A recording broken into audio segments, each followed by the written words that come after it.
శ్రీ గురుభ్యో నమః. 23వ శ్లోకం.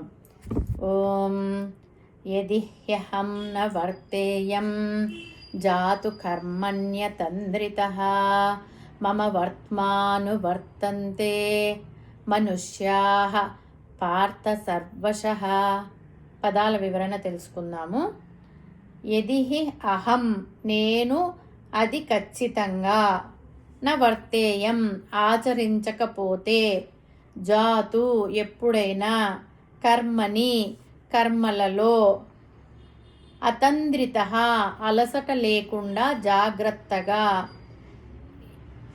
మమ వర్త్మ నా మార్గం నా ప్రవర్తన, అనువర్తంతే అనుసరిస్తారు, మనుష్యాః మనుష్యులు, పార్థ ఓ అర్జున, సర్వశః సమగ్రంగా అన్ని విధాల,